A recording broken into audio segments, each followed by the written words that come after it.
Hey, Rosie. Did I fall asleep again? Yeah, you're pretty sleepy.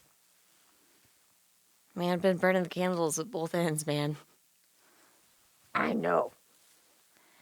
I just wanted to say this is a special disclaimer before this episode because every time that I have been in an interview situation with our next guest, Andrew MIHM, I've been very sleepy for different reasons. The first one was when he was interviewing me on a radio station in Kearney, Nebraska, and it was very early.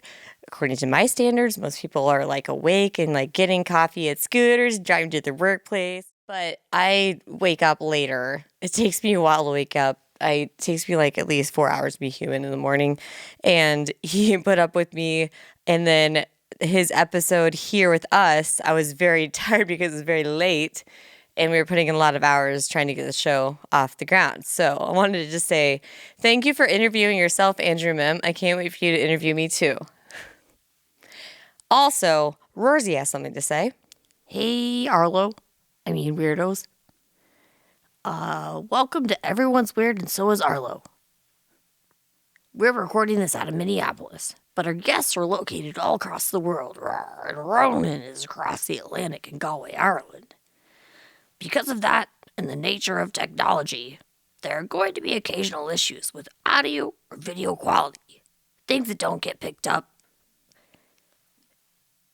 animals that are poorly puppeted, or any other number of problems. We will try to eliminate as many as we can, but sometimes an amazing moment happens in the middle of a technological glitch.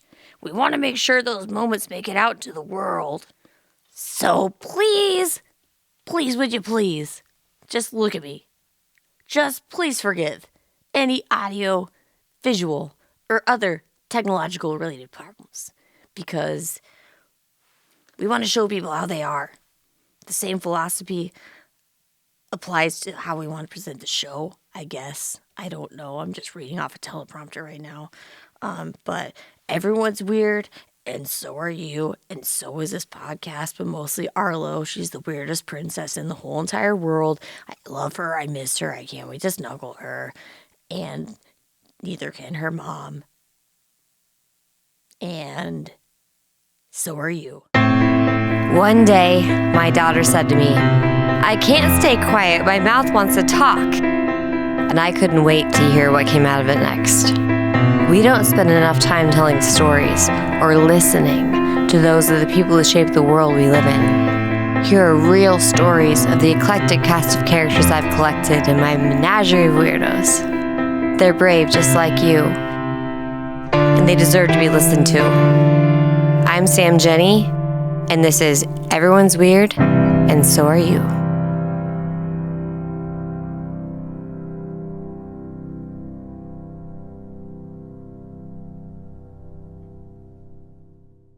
And now we have Andrew MIHM, retired talk radio host personality, and the bass player in the band Audition. You can find them at auditionrocks.com to listen to the new album, Believe the Hype. Let's see what Andrew has to say. It's a lot, and it's great, and I love him, and he's weird. Let's do this. Hey, Andrew. Hey, Sam, how are you? I'm good. How are you doing? You know, I can't complain. Nobody listens. I haven't seen you since I had to wake up really early to be on a radio show with you. That was 10 a.m. That's really early for me. I was getting up at 4 a.m. I was going to sleep at 4 a.m. probably. Different lifestyles. Right. How early did you have to wake up? Well, I have a home studio set up, as you can see, so I would get up right about 4 a.m. I'd walk over here in what I wore to bed, and I would cut a few newscasts. I'd upload them into my systems in Kearney and Grand Island. Once I was done with that, then I would get ready for work and head into the real studios at the radio stations where I was working at the time. Now I get to sleep in until about 7:15, and that is really nice. That sounds great. Yeah, that's downtown. Are you still living in Kearney? Yeah, we live on the northeast side. We are actually getting the house ready to sell, and eventually we're going to be in Florida. Oh, what do they call those? Like, what is it? Snowbirds? Snowbirds? Are you snowbirds? Yeah, I'm going to be wearing high socks with sandals. Please do. Like the ones where you have to like put your foot, like your toe and your big toe and your Right. secondary toe through the like kind of, what is that, Japanese culture? Yeah, actually, the last time I was down on the beach, we love going down there. I purposely wore my jeans and my work boots down onto the beach so I could get a photo of my feet and the water, and that was my profile picture for a while. I got some That funny is a looks. very true Midwestern guy right there. By the way, aside from the intro, this is Andrew MIHM, previous radio. What do you call yourself? Well, I was a news talk program director, news director, brand manager, aka did it all for very little money. In a previous life, I was the assignment editor for television news, which meant that I dispatched reporters and took care of inventorying the equipment and our automobiles, and spent many mornings going out there with my own tools to get a 1984 Chevy Cavalier running so a reporter could have a car. So, like, what didn't you do? That sounds like a shorter list. Right? You said you're a jack of all trades for sure. Well, hey, it let me how wear long have you- jeans to work instead of a shirt and tie. Yeah, that is nice. That's a bonus. How long have you had your home studio set up? About 10 years now. Nice. Okay. In different forms. You sound like you're super, super busy all the time still, though, right? Uh, Or is it slowed down a little bit? Mostly I use it for songwriting now. So I'm in here recording cool. music. My last song that I wrote actually was played on the Blaze in Lincoln a few weeks ago. Nice. Your own? Yes, I recorded guitars, bass, vocals. The only thing I did not record is drums because this is a smaller studio here. I don't have a drum set, so I used pre-recorded drums off of a keyboard that's off to my side here. Oh, cool. That's really cool. Are you going to have a studio set up in Florida? That's the plan. Eventually, yes. Good. That is the plan. I'm hoping that the band is big enough that we can start flying to our gigs so we can all live wherever we want. That's awesome. I really admire the way that you decided that you were underappreciated. I think maybe. Is that putting words in your mouth? No, that's precisely what happened. I started my career in radio around 2002, and coincidentally, radio was not what I wanted to do. I wanted to go into performance arts. I went to college for performance arts, and one of my classes, they made me try to learn how to play the piano. And I looked like the character from Peanuts, hunched over, trying to play one key at a time. She passed me with a D, mostly because I think she did not want me to come back. And it was at that point I realized that I still wanted to do something with music, but performance, teaching, probably not. Oh, I can go to Hastings and be on the radio. That sounds easy enough, and it was. So I started my radio career at Hastings College, Hastings Tech, actually, community college in Hastings, and worked for KHAS there. And then got my first big radio job, full-time radio job at KNLV AM and FM in Ord, which was a country station on the FM and oldies station on the AM. How old were you at this point? I was 21, 22. Okay. And spent nearly 20 years in radio and television broadcasting and decided to, I tell people I retired. I retired from broadcasting in September 2021, and I tell them that because they're like, you made that much money you could retire? And I would tell them, no, that's why I'm retired. Because I'm still working. Yes, I've got to do something else to make up for the low paychecks. I left after nearly 20 years. It was a little over 18 years. And just under 10 years at my last stop, making $33,000 a year. And Oh my. I understand that this is going to be pretty controversial, and it's not to dissuade anyone from becoming a teacher. It's not to delegitimize what the teachers do. But teachers in Nebraska starting out make about $45,000 a year if they don't take the health insurance. It's a little bit less if they take the health insurance. So the average reporter in Nebraska over the last 15, 20 years makes somewhere between $12 and $15, $16 an hour. So you can imagine all of these stories over the last 10, 15, 20 years in Nebraska where Nebraska teachers are upset that they're not making a lot of money, and rightfully so for the work that they do. But those stories are being covered by television, radio, and newspaper journalists that are making at times half of what those teachers are making.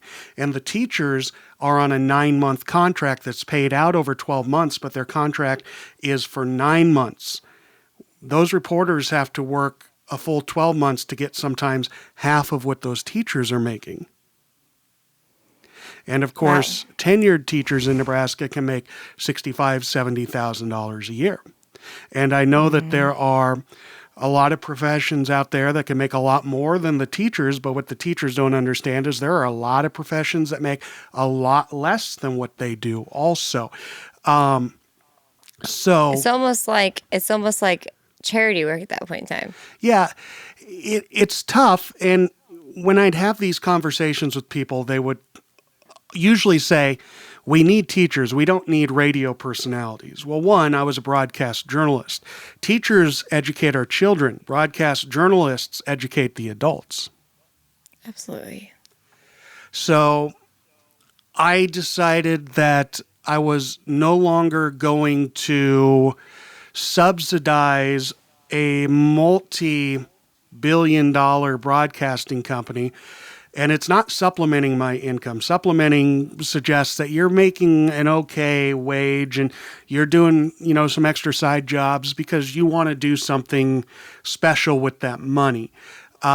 Subsidizing meant that I was taking on specific second and third jobs just so I could continue to work in radio the last 7 years of my career. And it got to the point where I was just physically and mentally taxed. I could no longer do that. And the respect wasn't there. The big companies do not respect the content creators. They respect the salesmen and saleswomen who bring in money.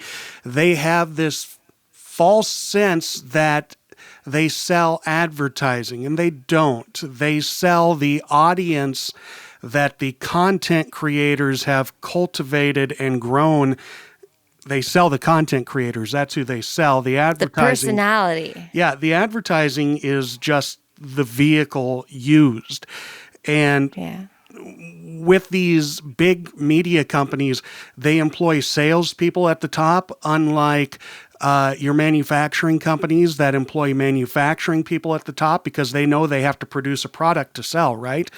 When you employ salespeople at the top, inherently they only know how to make money through attrition. They see they're not bringing enough in. They decide to cut their overhead, and then they can show a bigger profit.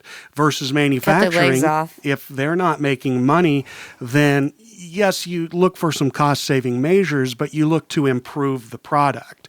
When you have salespeople in charge at the top, they inherently, again, only know how to make money through attrition, so they'll fire their content creators to show a bigger profit margin at the end. But eventually they run out of people to cut, and the product suffers, and advertisers aren't paying as much, and so they keep cutting and they keep cutting, and when there's nothing left to cut, then these companies sell the stations, and they jump ship, and it's too bad. It's sad. But Do you think we're experiencing the decline of radio? I do. Satellite. Am I a part of that? What's that? Am I a part of that? No, you're not a part of it. There is definitely more competition for content today, and that isn't necessarily a bad thing, because competition usually spurs creativity, right? It makes us better. We want to compete. But terrestrial radio, again, with salespeople at the helm, they don't know how to compete. All they do is know how to sell, sell, sell. They don't know how to make a product or grow a product. So this massive new competition in the form of podcasts like you're doing, yes, it is taking a bite out of terrestrial radio revenue, but it isn't because of what you're doing. It's because terrestrial radio lacks the leadership to compete in this new market. They've always relied on the fact that new vehicle manufacturers put radios in their car, and so they have a captive audience. But over the years, with Bluetooth integration and being able to pipe in your own music, your own content via the internet or streaming services, that has cut into it. And also there is this possibility that AM radio might not be in new vehicles. New vehicles already don't have CD players in many of them. It's not a stretch to think that they're going to get rid of FM, simply because with the new technology and the waves that are going through your cell phones and wireless technology, one less thing to compete with that is going to be a good thing when these cars are as sophisticated as an airplane. There's a reason why we have to put our cell phones on airplane mode, right? When we're on an airplane, we might have to, start limiting what we have in our cars. And the first thing they're going to cut is that FM radio, because obviously they're not going to tell you to shut your cell phone off when you're in the car. But that day might be coming as well. But I think radio has survived television. It's survived so much over the years, but I don't think it's going to be able to survive itself in who they've elevated to the top unless they start promoting content creators to station managers and can right the ship. That, do you know Hastings, Town Hastings really well? Yes, I do. They shot themselves in the foot because all the old men ran the whole entire district of downtown, and they wouldn't let anybody else come in. Nothing new come in. And all of a sudden Hastings stopped growing. Mm-hmm. Yep, absolutely. You know what I mean? You gotta evolve with things, and radio could have evolved a lot better than it did. I stopped listening to the radio, I'm sorry to tell you this, when I was pregnant with Sullivan. So that would have been 2010, and I refused to listen to it. When we were on the radio, I was so nervous because I almost felt guilt. What was the next name in line? Oh man, because we still come up with joke names about every week. Yeah. You're not the only ones I've heard that did that. Our retiring sports director, Dave Jenner, when he was playing in bands in the 80s, they switched their name all the time, but for that exact reason, they weren't very good. Oh man. And so they weren't going to get a return invite. Are you telling us? Good. Oh man. And so they weren't going to get a return invite. Are you telling us we're not good? No, I'm saying you are. I like it though. So yeah, exactly. And it's kind of a stigma thing. It's we were just bad because our name sucked. So if we change our name, we'll be a better band. Yeah, exactly. I like it. So you go by Sleepy People right now, Seth Moniger and Sam, Jenny, and you we were know walking what? in there. I was like, I don't listen to the radio, but I loved your personality. I've heard your personality on the radio. You believed in us. I was super not awake yet. Seth and I did a good banter back and forth, and you loved us, and that we loved you for loving us, obviously, who doesn't? But, it was just like almost like this is sacrilegious, but also I feel guilty because they wanted us. It was such a weird experience, but I hadn't listened to radio in forever because it just wasn't relevant to me because I could download whatever I wanted to hear. And also I found out that through like, I'm going to call them out. I can edit it out if I have to, but Hits 106 plays the same songs on Reel. You didn't do that. No, one, I was news talk, so Yeah. I was the radio station for 6 hours. It's not like they could Yeah. rely on music or other content. But what you said there, it wasn't relevant to you. And that's exactly what radio tries to do. They try to segregate the audiences into a specific demographic. So Y102 wants to go after females. Well, just say Hit Country wants to go after females 25 to 40, somewhere around there. So they can target advertisers Targeted to marketing. that demographic. So, whether you fit or whether their station is relevant to you is irrelevant to them because it's relevant to enough people that they can make a dime off of it, and that's all they care about. Gone are the days when radio actually wanted to be something for the community. I still tried to do that with KGFW, but I didn't feel like my efforts were appreciated enough by the company to allow me to continue those efforts. Those efforts were massively appreciated by the community, just not by my employers. Absolutely. So I said, if you haven't watched The Newsroom, watch that show. It will move you. You will love it. It is literally your mission. It's just the truth, getting the truth out there, and people stopping with the sensationalism and all the butterfly little, like, what do you call it? Bubblegum, like easy to digest. The fluff news. Stupid celebrity shit, fluff news, whatever it is that people just want to hear because they're sick of hearing what's real, because life's getting harder as we get more populated, let's be honest, and as we get more competition in our industries. But you always kept it really real. And when you approached us about being on the radio, I fangirled quite a bit. I think I squealed, I might have cried, or peed my pants just a little bit, but I've had 3 kids naturally, so screw you if you have any opinion on that.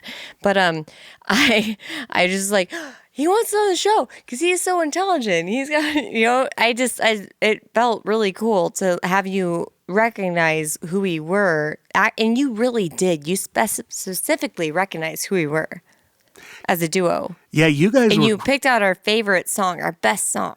You guys were great. I want to say that you guys did a song by the Civil Wars while you were in there. From This Valley. Yes. I saw you at one of our local establishments, and your cohesiveness was entrancing, just the way you guys fed off of one another. I saw you at another time where you sat in with some other musicians and you were playing the cello. And that was really awesome. There's one thing that really grinds my gears when it comes to local arts, and that is how unaware the general public is that these gifts, these people, these special people live in their community and are creating something as special as what you and Seth were creating, or what many others are creating. And that's why I wanted to highlight the arts on my show. There's this, I don't even want to call it a fallacy, but it's just an inherent tendency that if we don't see somebody on a major network or we don't hear them on radio, then their art is not good enough. And there are more artists of a higher caliber of talent in our local communities than you will ever hear on the radio. And I wish people would search them out. And that's what I tried to do. I tried to search those people out and bring them onto my show and try to introduce them to an audience that maybe hadn't heard them. I'm super humbled that we were part of that. Thank you. It Really humbled. was great having you guys on.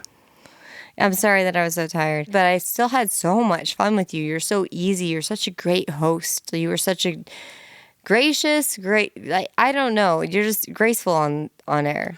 Everything flows really well. You're always your worst critic because your performance was wonderful. It was great. It was smooth. It was exactly what I was expecting, and you were real. You were yourself. You didn't come in trying to be somebody that you weren't. You were as easy to talk to from my perspective as I was from your perspective. One of the things that really struck me about Seth, and I've had people tell this to me about myself also, with being on the radio, people heard my voice, right? So they inherently develop this picture of what I looked like in their own mind. And then when they would see me in person, it almost always did not match what they had envisioned. Seth is a great example of that because he's got the big beard. He looks like he should be rough and gruff, and he looks like when he opens his mouth to sing that he should have a baritone country twang. And he has the sweetest tenor voice that I think I have ever heard. He's somebody that I can't believe he hadn't explored performance theater, because he would be great as a character in a musical. I don't think he'd like to do the physical acting, but yeah, when I first met him, he had just recently, like 2 years before or 3 years before we were on your show, probably, he had just recently started playing solo gigs. He had 2 solo gigs under his belt. He came over to my house after the bars, and my boyfriend at the time was like, "This is my old friend Seth. You guys will get along." Seth and I sit down and we just start jamming Civil Wars, just like boom. Every single song, we both knew every single song. And we're like harmonizing with each other, and I'm playing fiddle, and we're both like, "What just happened? I think we just made a band." So we went through like 17 different names. Started with Radical Indifference. That's funny. Right? And then we were like Thumbelina and the Beard. Then we were Just Badgers and Spoons. And then one time we were Not Tonight. I can't remember what it was, but you had just changed your name before you came on my show. We decided on Sleepy People because that's when we kind of got a little bit bigger. Right. And people were like, we have to let people find us. We have to stop changing our name. Yeah. There's something to be said for branding. I am working on that with my current band right now, Audition. We have a new album out. It's called Believe the Hype. And when I had first met Jamin and Deborah Schrader, Jamin had been at this project for about 14 years trying to get it off the ground with various musicians. And as you know, musicians are odd people. They are finicky people. Rude. We have our own personalities. Some of us don't work well with others. Surprise, surprise. So when you find a group of people that just gel, it's a wonderful thing. And we just gelled from the beginning, and we haven't looked back. I brought in my marketing and my branding experience to Audition. We launched our website, auditionrocks.com. We now have a new online store associated with it as well. We've put out one album. We're going to double up on that, and we're working on another album at the same time. And we've played over 30 shows now, I want to say, since I joined the band. Where? All over Nebraska. We've also played Des Moines, Iowa. We've played St. Joe, Missouri. We were just in Goodland, Kansas. We're working on shows in the Denver area as well. We played... Are you lead or rhythm guitar? I am bass. Oh, you're a bass. Yes. Oh, hey. Hi. High five. Nurse, high five. I'm going to need a high 10. Bass is the first thing I hear every time I hear a song. You know why that is? Why is that? Because the foundation? Well, there's that, but it's the way the bass waves carry themselves. So if you go to a big concert and you pull up in the parking lot, what's the first thing you hear? The bass and the drums. Bass? Yep. And then drums have always been my thing. I love how they interact with each other too, honestly. as you get a little bit closer, then you start to hear the higher frequencies. So, yes, bass Those is... are the tinsel on the tree, just Right. trickling down on top of the foundation and the roots. Yep. Right? So that's my little collection behind me there. I've got my Strat, the Les Paul, and the bass in the middle is the one that I play the most. That's awesome. How far are you guys willing to travel? Because there's a radio station that is fan funded, pretty much, and they pretty much choose the artists. And I'm trying to get back to my notes that I'm being fed like crazy by your fangirls here over in my. Josh, can you just tell me in my ear what radio station it is? The Current. It's part of Minnesota Public Radio. They can play whatever they want.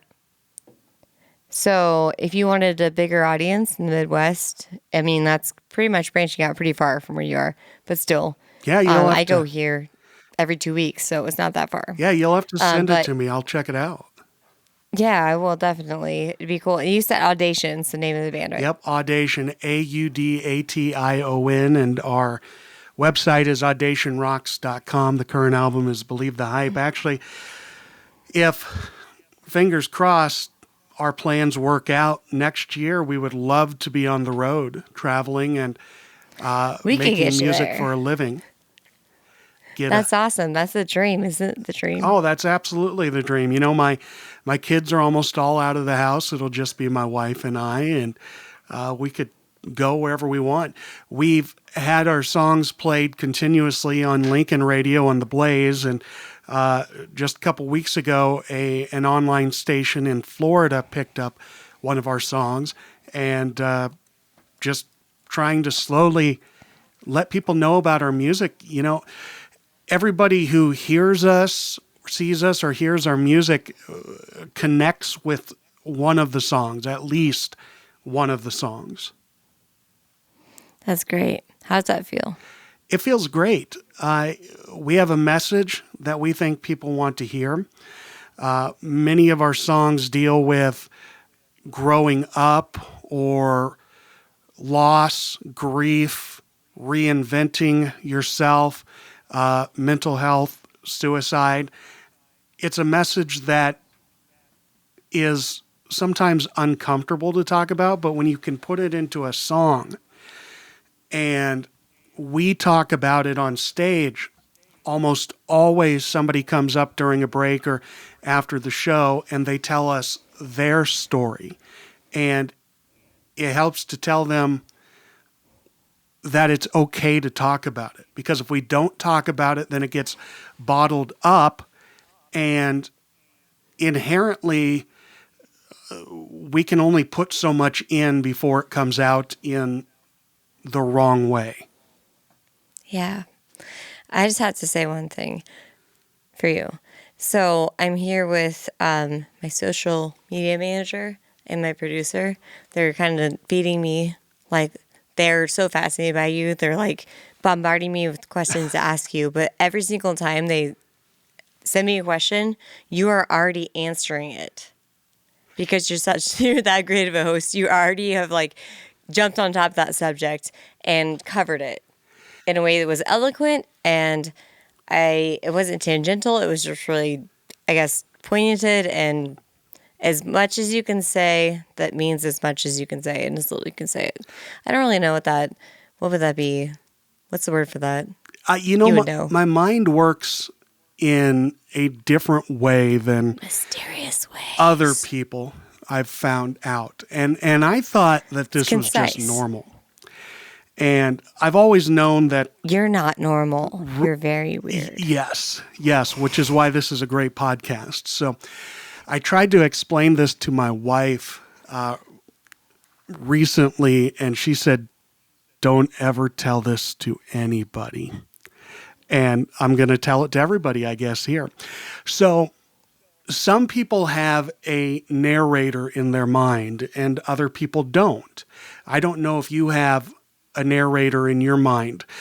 If you read something, you hear either a voice reading it back to you, or maybe it might be your voice reading it back to you.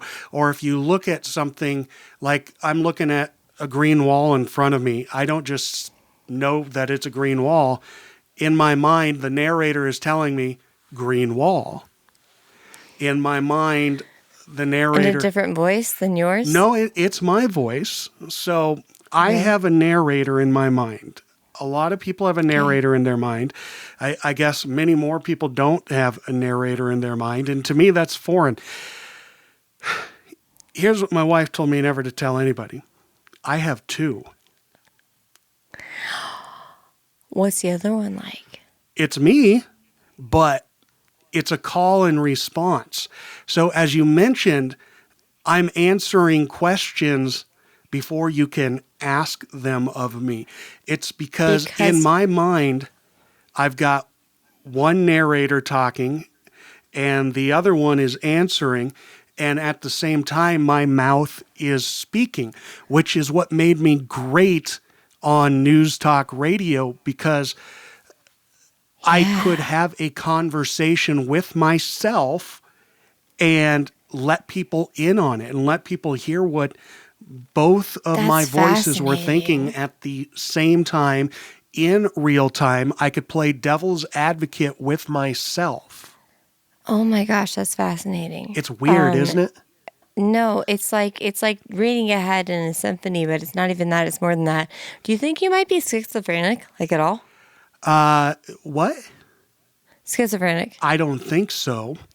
I am. I know that I read really slow. I know that.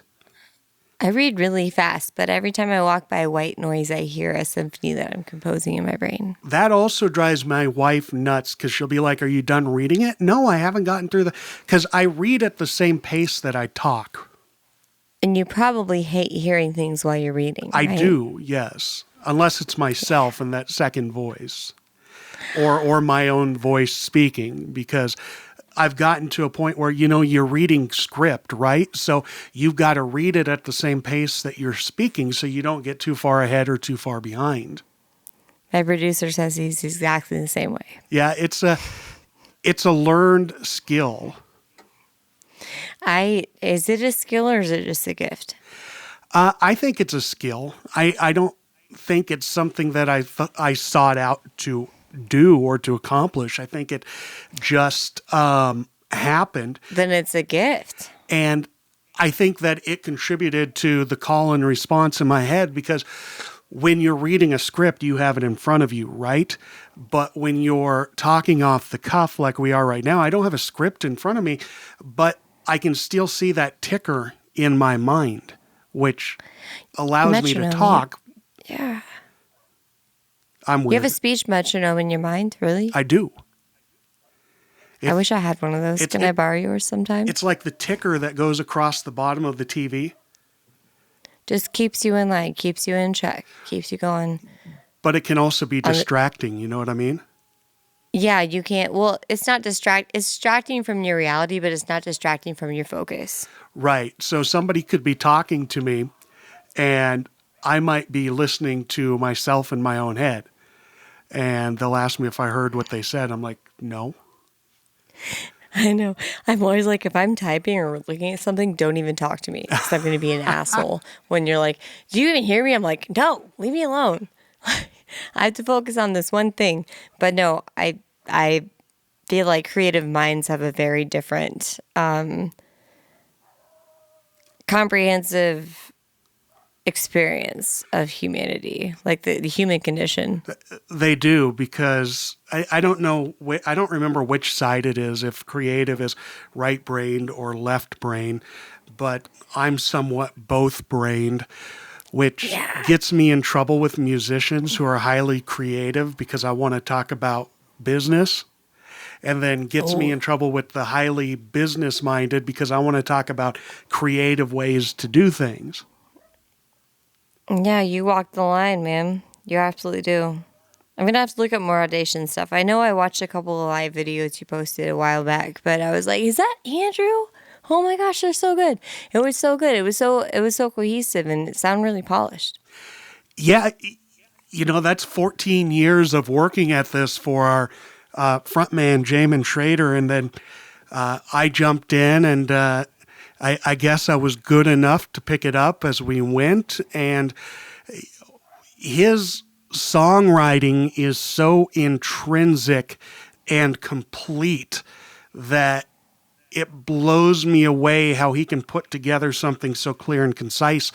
And to say that, some people might think that's a no-brainer. You write a song, it's easy, right? Well, writing a song is actually pretty difficult, and a lot of people, when they write songs, they don't write a complete song. Our songs are complete with the verses, the bridge, the refrain, the solo, breakdown, whatnot. They're full songs. They're not snippets of something good but incomplete. They are full. They are polished. We don't put something out until it is ready to go. And I think people are going to really be blown away at the next album because it is actually going to be a rock opera. Completely different from what we have out right now, which is kind of lighthearted power punk. This is going to be really dark, deep, and heavy. It's going to explore thoughts that most people don't want to talk about. Suicide, anxiety, mental health. Yeah. Let's get into it. But we're going to do it. We're going to do it. Can I ask you one thing? I know this is not how you form your interviews, but I want to put it in here right now in case we get anybody who falls off after that, because we're going to have to put in trigger words and whatnot. But where can we find Audation's music? The best way to get it is just go straight to our official website, which is Audation, AUDATION, rocks.com, audationrocks.com. You can find a link to our merch store. We've got some really cool t-shirt designs for sale. You can buy the physical copy of the album right there also. And if you click on the music tab on the hamburger menu, it'll take you to all of our music, the Believe the Hype album, but there's also a single that we released that's going to be off the next album called Reanimator. But if you just want the Believe the Hype album, you can find that on the homepage. But we're on every major streaming service, whether it's Spotify, YouTube, Deezer, Napster. We've got it all out there. It's pretty cool. And of course, I've got my own personal stuff from my Nine Bridge Road days that I'm still putting music out under the country flavor of the stuff that I write. Is that an Eagles reference? What's that? Is that an Eagles reference? Nine Bridge Road? No, it is an old mail route between Grand Island and Doniphan. So there's no stars in the southern sky there? Well, not southward as you go? Central Nebraska sky, yes. But there's no moonlight and moss in the trees? It's... we used to go fishing out there when I was a kid, so it's kind of a special place. So that's why I called it Nine Bridge Road. But everybody asks, do you play Eagles stuff? Well, yeah, we did. Yeah, so I've got 3 songs released under the Nine Bridge Road brand. And then my latest song, which is a punk song, I've released it under the brand The Ex-Husband Club. Because it's kind of making fun of crazy people. And that's the song. It's called Crazy. Gotcha. Yep. Like your ex-wives? I have been advised by my attorney to not disclose the crazy persons of no inspiration for that song. Just... no context clues whatsoever. It's probably about me. I think they're all about me. It's fine. I'll take the heat. No, I can tell you who they're not about. They're not about you. Good. Finally, for once, it's not about Right? me. Love it. Are you? Hold on. I had a good question up here. You guys scroll down for me really quick. Sorry. We can cut that out. Scroll down. Yeah, so it Guys, might be the only song where you hear the term narcissistic sociopath in a lyric. I feel like I could write a million songs doing that.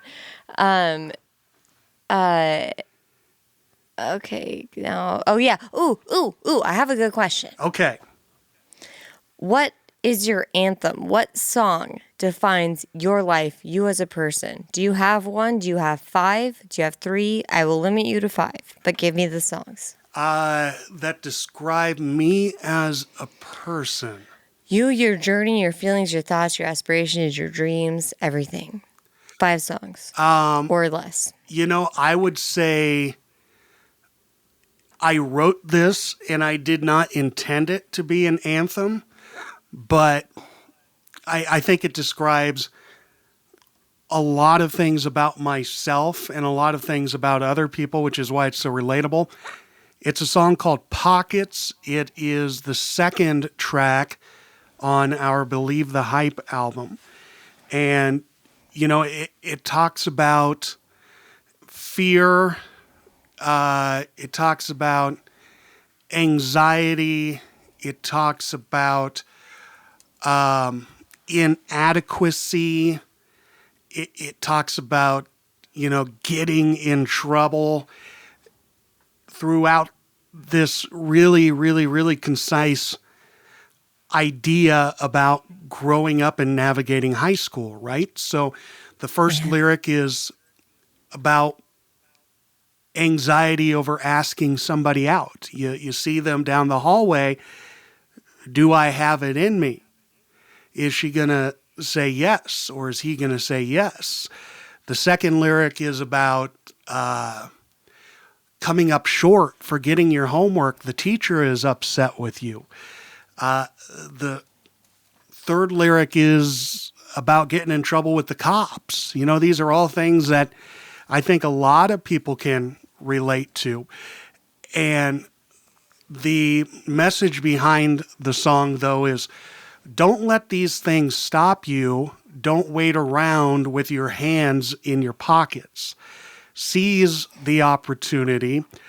Take a chance. Don't wait for life to pass you by. I love that. That's beautiful. How are you? So all of your songs are original? In your audition, sorry. The audition songs that we have recorded right now are all original.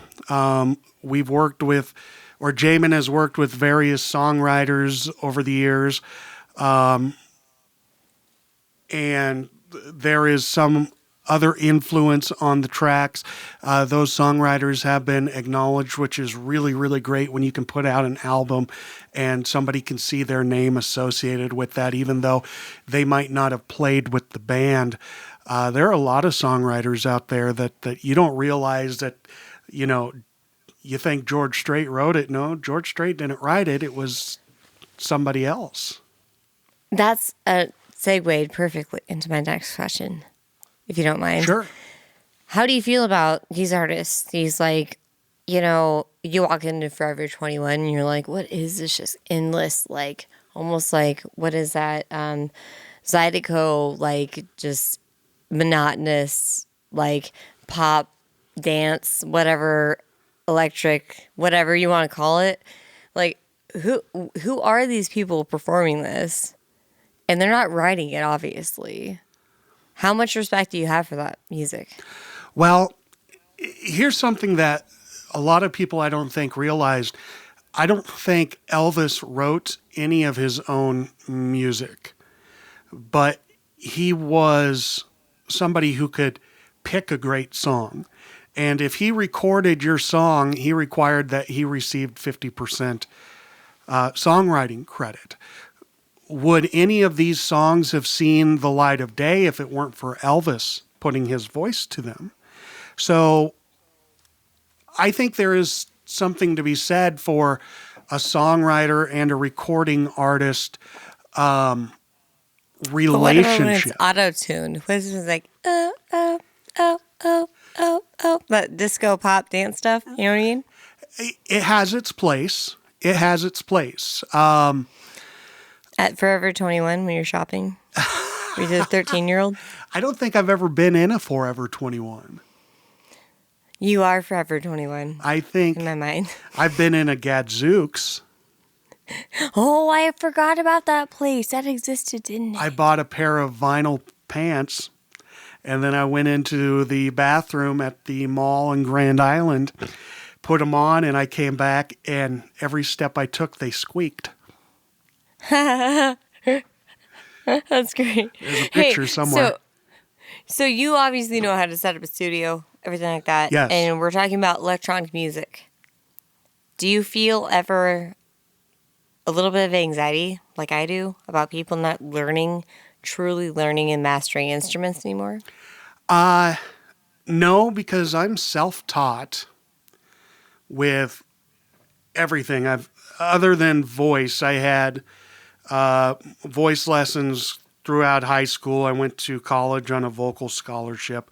I've kind of let that slide as I work more on guitar, but I'm kind of self-taught. And if you look at a lot of the people that make it big, they aren't usually the people that went to school for music.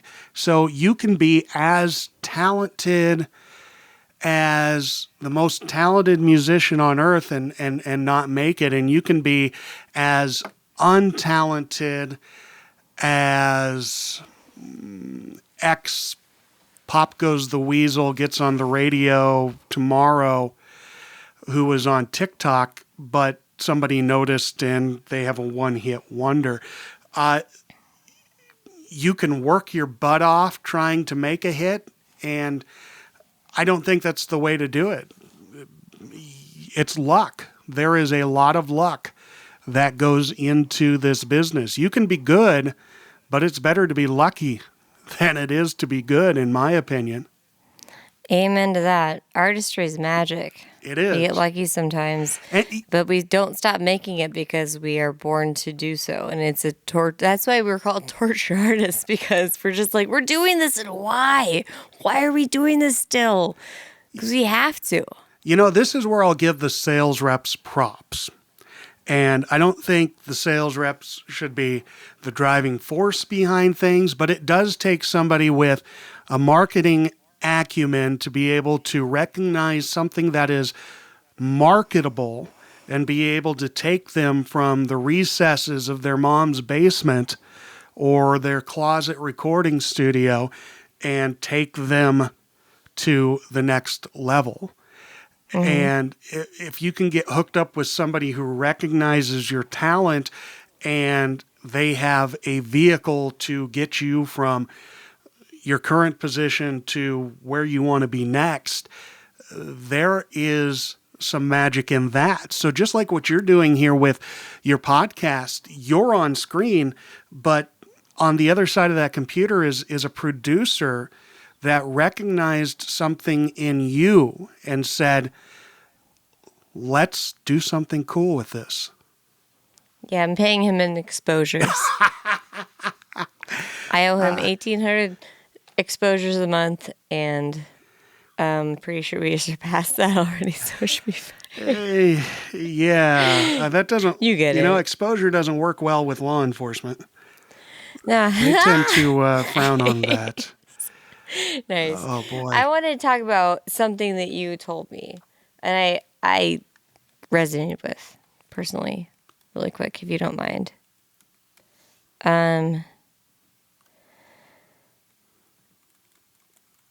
We loathe politics as Americans. Everybody says they hate them, right? I don't want to talk politics. I'm this way, I'm that way. Or they're overly outspoken about it. They're just like, this is my viewpoint and you're wrong, get out. Or they're combative or whatever. We love politics, but we allow ourselves to be utilized as useful idiots to keep those we loathe in power. Politics is a dirty business. I had spent the last 10 years of my broadcasting career on News Talk Radio. I had the pleasure to speak with,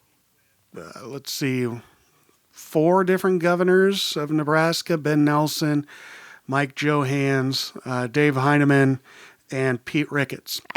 I've had countless state representatives in my office, in the hot seat. I've spoken to senators, congressmen, and women. I've talked to city councilmen and women. And politics is all about giving people something to fight over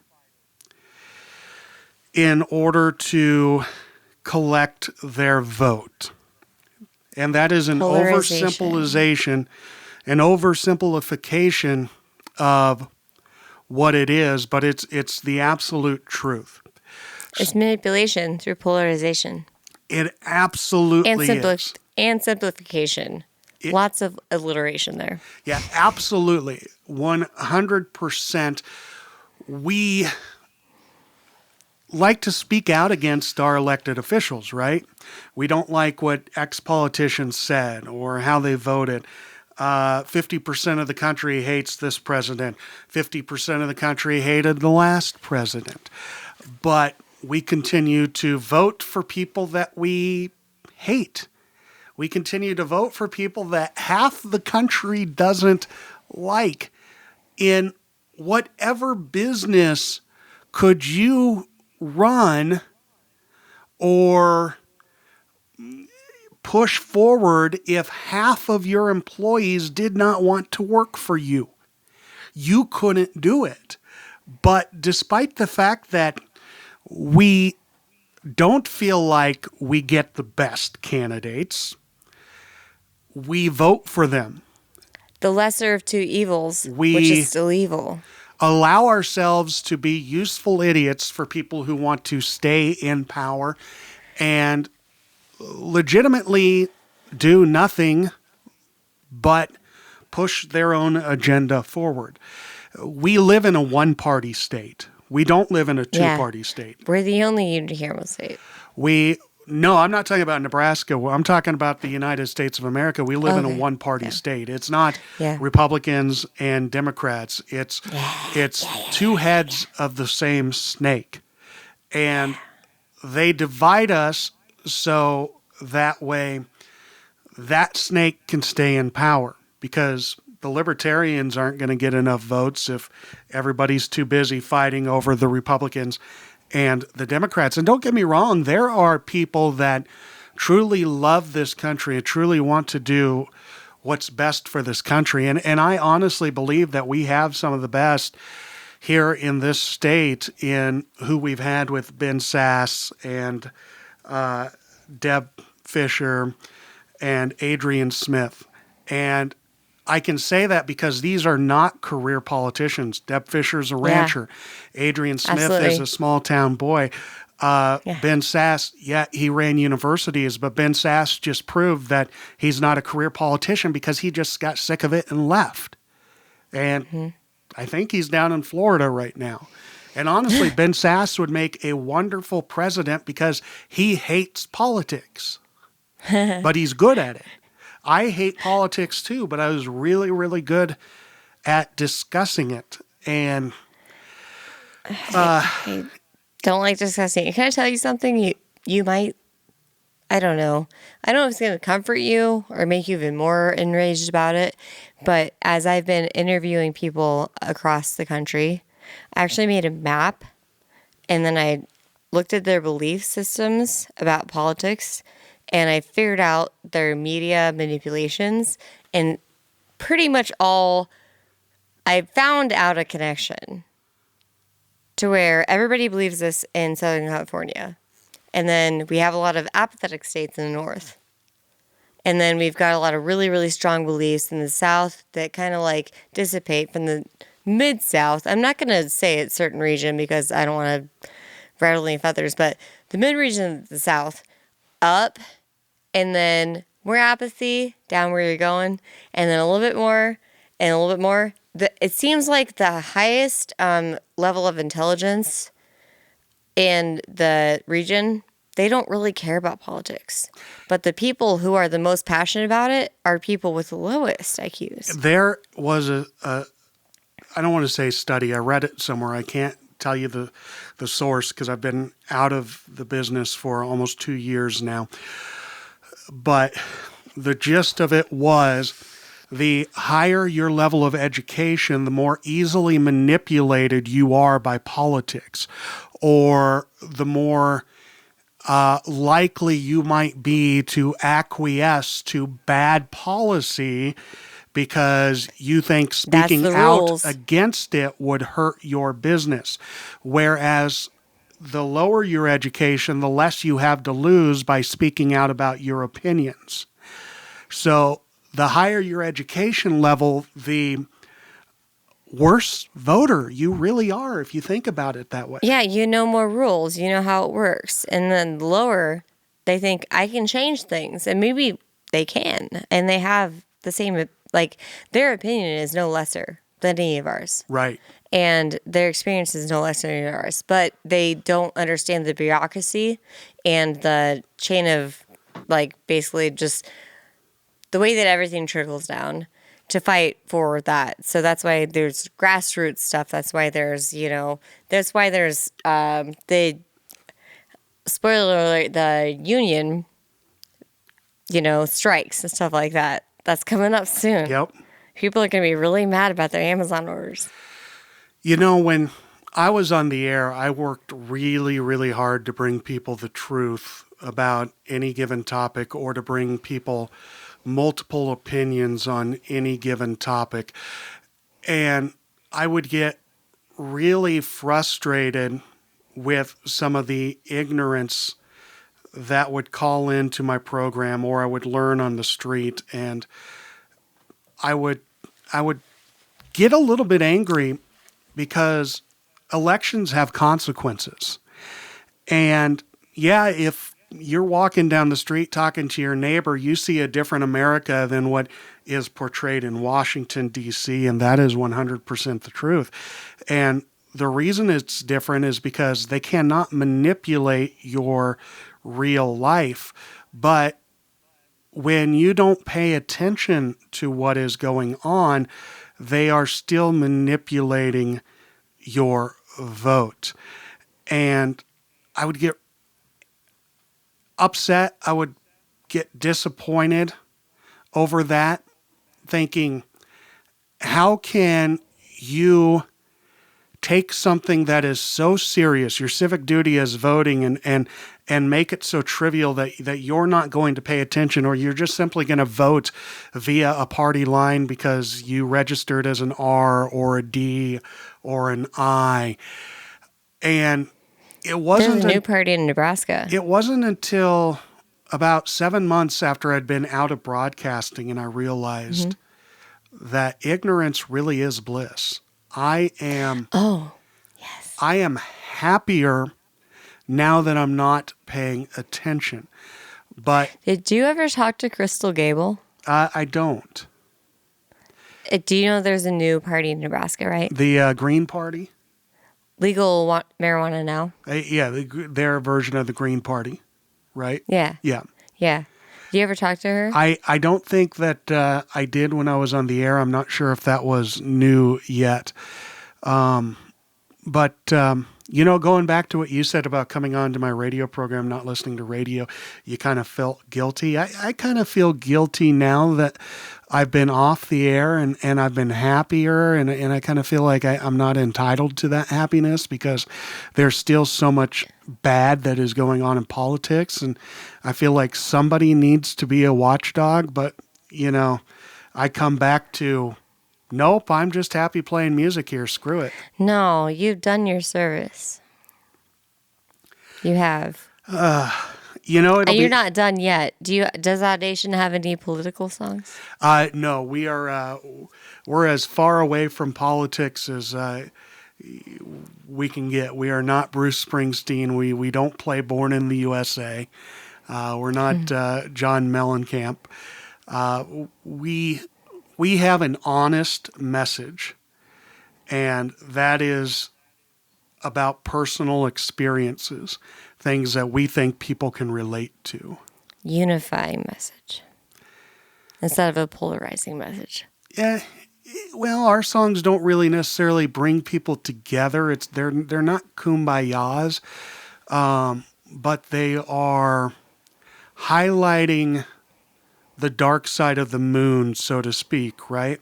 There are certain things that are still taboo in this country, and one of those, even though we like to say it isn't, is still mental health, Yeah, absolutely. especially for That's men. How often do men talk about their mental health, even if they want to? It is very, very hard for a man to talk about his mental health, even if another man tells him it's okay to talk about it, even if it's his best friend. no, they got to be strong. They got to be men. Yes. You're going to love watching the rest of this show because the rest of it is about men and mental health. Honestly, it really is. You're going to love that. It's expository, have a lot of really, really brave men willing to be sensitive and actually vulnerable for once in front of however many people see them. They don't care. So Somebody's it's got to talk about it. Somebody's got to highlight it. We take those messages to, some of the people that need to hear it the most. I mean, if you're going to go drown your sorrows, where are you going to do it? You're probably going to do it at the local watering hole. And we've gotten some people to put the bottle down and come up and have some honest conversations. yeah. Yeah. I think that I've listened to you when you first approached us, Seth and I, about being on the show. I do a lot of research when I'm approached with an opportunity to make sure that I know all about how to approach that opportunity in the best way possible, present myself, be, aware of what I'm walking into, and honestly, just not just like doe in headlights type of thing. And I watched your stuff, and you were just so deliberate in how you made your decisions. And I now that you told me the whole thing about your two people, what do you call it? Two voices in your mind? Yeah, I've got like two narrators. Narrators. Your two narrators in your mind. That makes so much sense because I was like, he's just going back and forth, but he's telling both sides of the story. And it's just like, it's impossible to hate him from either side. Like, he's just like really like encompassing the entire problem that we are trying to fix. And he's giving all these different facets of it from every angle, circumferencing that. And so I think you were fantastic at your job, but also I know it was really stressful and it wasn't as rewarding as it should have been to take care of your family. I'm happy to see you happy, and I'm happy to see you making music, and you will never stop doing this. You know you won't. I don't know. We'll see. I thought at one time I wanted to just take a break and then come back. Thought about doing what you're doing, a podcast, but there are going to be others who step up, such as yourself, throughout the rest of my lifetime that I hope are going to spread some of the same messages that I would. So I am happy to sit back and watch others carry the torch. And I think that's who's going to carry it. It's not going to be somebody on a public broadcasting media or commercial media. It's going to be podcasters such as yourself bringing information to the forefront, because I think that's where the new audience is. We are in a new era where we choose what we consume. It's no longer fed to us via one single subscription. We are honestly in an era where we may not even search out content, but because our phone heard us say a buzzword, the next thing that pops up on our screen might be exactly what we need to hear from somebody we've never met. Yeah, it's insane. It's slightly terrifyingly, but also really convenient service that we have. It's also fun because, if you want your wife to get you something certain specific for your birthday, you just, kind of grab her phone and start searching for Dodge Ram pickups. And then, Can she give me one Yeah. for mine? Would you do that? That'd be great.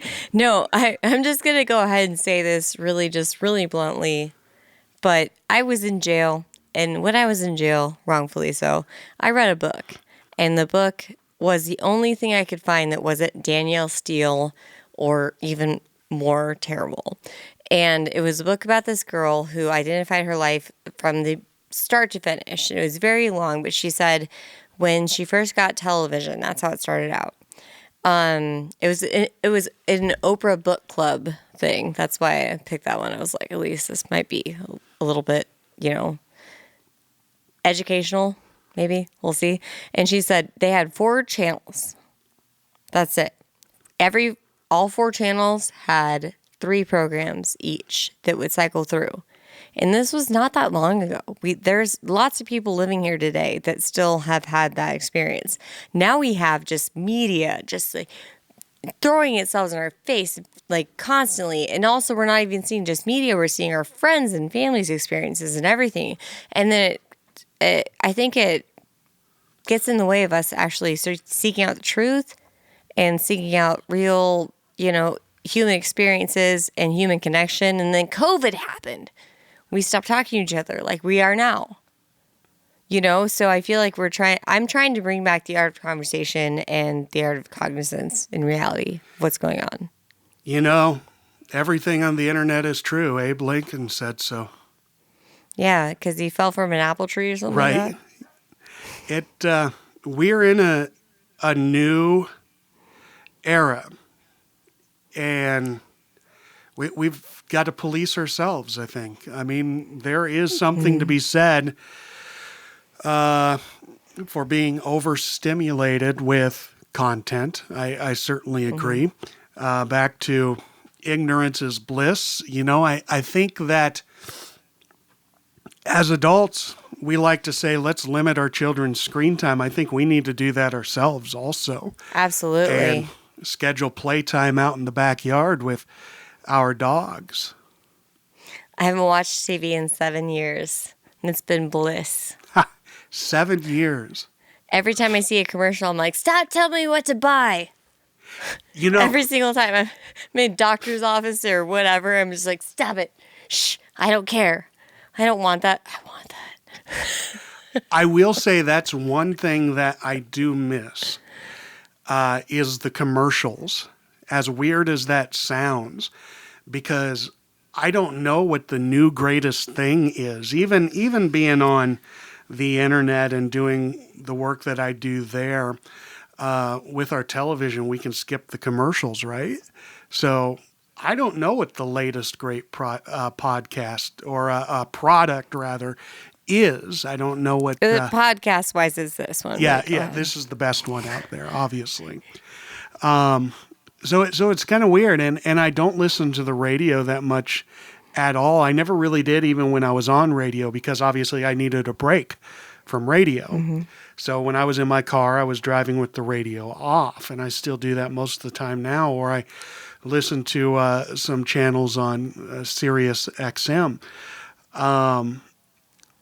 But it's okay. We do need to disconnect. I think there's something therapeutic about it. And with respect to mental health, I think in 5, 10, 20 years, we're going to hear more and more about that. And our doctors are probably going to be talking to us about our screen time like they talk to us about how many cans of Coke we drink a day, or absolutely how many Little Debbies we eat, or whether we're eating fast food. They're going to talk to us about, well, how much time do you spend in front of a screen? How much time do you spend on your phone? And not necessarily because you're not getting physical activity, but your brain isn't receiving the What's the content you're streaming? I think content Feeding yourself is just as important as the nutrients that we put in our body.